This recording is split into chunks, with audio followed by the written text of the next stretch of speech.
Ce que Daesh fait, ce que Daesh a fait, les amis, il faut avoir le courage de le dire. Tout ça, c'est dans le droit musulman.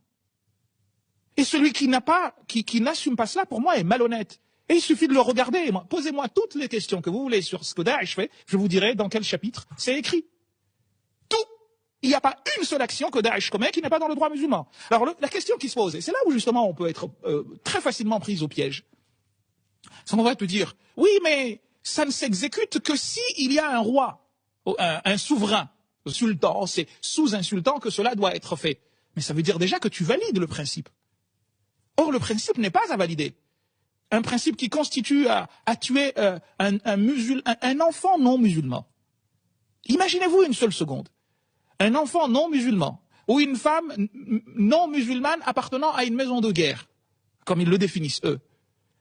Tu as le droit, en cas de famine extrême, tu as le droit de les tuer et les manger. Oh, ça c'est l'imam al-Nawawi qui te dit ça dans Rawda et dans le Majmoua. Ce qu'on retrouve dans Rawdat al-Talibin, écrit par l'imam Nawawi, donc un savant shafi'ite. On retrouve le point 7. L'illicite de ce qu'on considère de manger se divise en deux catégories, ceux qui rend ivre et le reste. Donc tout est autorisé à condition de ne pas gâcher une personne protégée.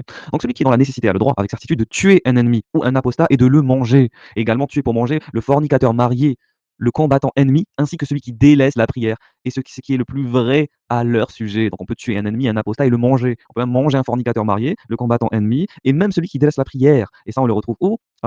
Et la femme qui fait la guerre ainsi que les enfants des non-musulmans, l'imam Razali l'a autorisé de les tuer pour de la nourriture. Merci l'imam Razali. Et ça on le retrouve où? On le retrouve dans Rawdat al-Talibin de l'imam Nawawi, volume 2, page 550.